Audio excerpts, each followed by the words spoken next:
Lissandra has seen more and more playtime on the Rift. Throughout 2018, she has been an average pick doing averagely well for herself. But why has she suddenly seen this spike in popularity? Let us find out.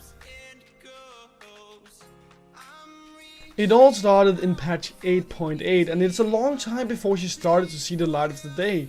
But in this patch she received minor buffs to help her survive her laning phase and to more often be able to use her utility.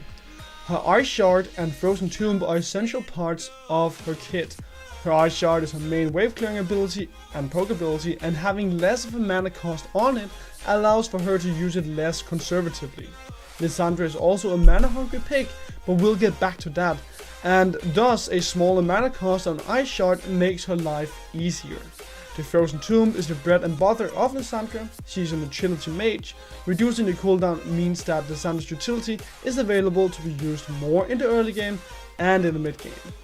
Overall, a simple touch to better Lissandra's life quality on the Rift, but patch 8.9 brings some love to Lissandra as well. In patch 8.9, Lissandra's mana got tweaked. At the first glance, you would think that Lissandra has more mana at her disposal post 8.9, but that is simply not the case. You can see a table of how Lissandra's mana pool develops throughout the game pre-patch 8.9 and post-patch 8.9 on your screen right now. The two mana pools break even at level 6/level 7, meaning that pre-patch 8.9 Lissandra would have had more mana to work with past the level 7 mark. However, giving Lissandra the love tab for the early game means that Lissandra has more mana to work with in the early game, which then makes her laning phase easier to survive. At level 6/7, Lissandra will have acquired a lost chapter for herself, which effectively means that she is a-okay with the extra mana it gives. To make up for the loss of mana post patch 8.9, Lissandra's base mana regeneration was increased. More mana means a higher usage of the Ice Shard to wave clear and to poke, which is essentially enhanced by more mana regen. A big part of why Lissandra is so effective now is her rune setup. You would typically expect a mage to go straight into the sorcery tree, but Lissandra does something quite different. She goes into the resolve tree, as that complements her strengths. In the resolve tree, you pick Aftershock because Lissandra is all about getting up close and personal. The keystone gives Lissandra tankiness after proccing it, and afterwards a small burst of damage. Aftershock can be procced either by Frozen Tomb or Ring of Frost, and the keystone is ultimately easy to utilize as a damage tool because of Lissandra's ability to keep people in place. The typical go-to first item for Lissandra has become the Hextech Proto Belt, as it gives health and ability power on top of wave clearing coming from the passive. Aftershock's damage is 10 to 120 plus 3% of your max health plus 50% of your bonus attack damage and 10% of your ability power. Because of the max health and ability power, it makes sense to pick up the Hextech Proto Belt for the extra damage from your keystone. Ultimately, Aftershock just plays off of Lissandra's strength of going all in, immobilizing people, which procs Aftershock, and giving her more durability during that all in, because of the added tankiness from Aftershock. With Font of Life, Lissandra gets to be healed off of impairing enemies. Essentially, she gets a lot of healing just from her abilities, and Bone Plating makes her more prone to surviving burst attempts and basic poke. Overgrowth is picked for more health, which ties back into Aftershock dealing damage based off of your max health. Mana Flow Band and Transcendence is picked in the Resolve tree. As previously said, Lissandra is mana hungry, and therefore getting extra mana from Mana Flow Band, and after reaching 250 stacks, more mana regen, helps her a lot with this problem. Transcendence gives Lissandra more cooldown reduction, which allows for her to use her abilities more often and wear her opponents down before going all in. If Lissandra exceeds her limit on cooldown reduction, Transcendence will convert any surplus cooldown reduction to ability power. Lissandra usually builds a Hextech Proto Belt into Sonia's Hourglass, which means that you are already getting close to the limit depending on what items you build after the Sonia's Hourglass.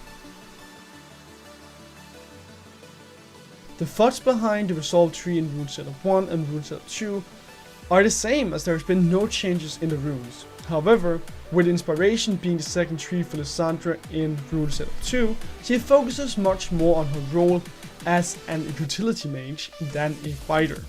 Minion dematerializers give her the ability to absorb lane minions instantly. It also increases her damage against the type of minion for 4% and 1% per subsequent dematerializer used on that type of minion. The time warp tonic gives Lissandra more sustain to play around with, as well as 5 movement speed while under the effect of the time warp tonic. A movement speed boost that can come in handy when roaming from the mid lane to the side lanes, or if she is grouping up with her jungler to go for an invade. In the third rune setup, Lissandra changes out Font of Life for Demolish in the Resolve tree and the minion dematerializers for perfect timing in the Inspiration tree. This rune setup relies a lot on having Lissandra in a winning matchup in order for her to properly utilize Demolish, as it requires her to get close to a tower.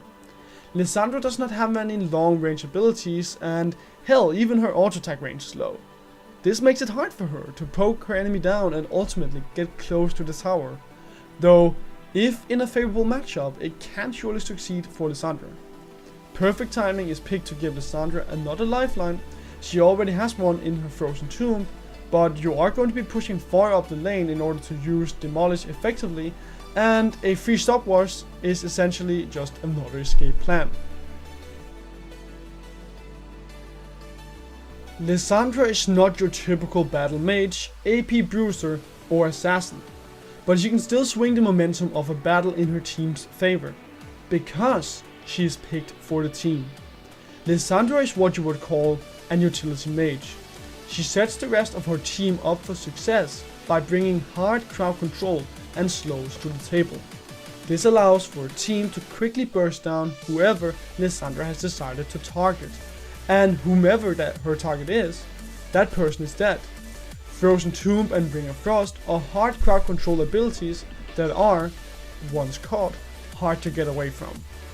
The other strong mid laners in the current meta, Azir, Cassiopeia, LeBlanc and Victor, are picked amongst other things because of their ability to control their lanes. They all share the ability to gain mid lane priority by either being strong fighters, have a lot of poke and thus pushing power, or a mixture of both. With Lissandra, she can nullify that, as she has durability and pushing power herself from respectively her runes and itemization, and with her Ice Shard of course. And before teamfights even come rolling around, Lissandra's ability to shove lanes quickly with a low cooldown on Ice Shard and her roaming potential with Glacial Path makes her a dangerous enemy to encounter alone.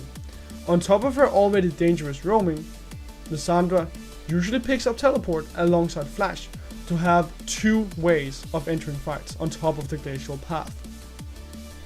Picking up Teleport gives Lissandra another unselfish way of helping her team past the laning phase. It allows for her to act as a split pusher too.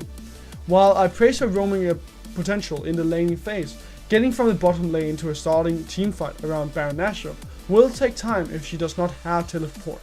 Therefore, it makes the most sense to have that extra mobility so that she can act as a pressure point in the side lane.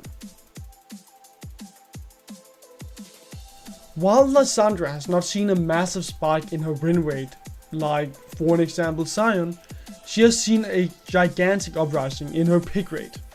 Lissandra's ability to give her team a massive boost of momentum is crucial in the state of League of Legends, where momentum is crucial for success.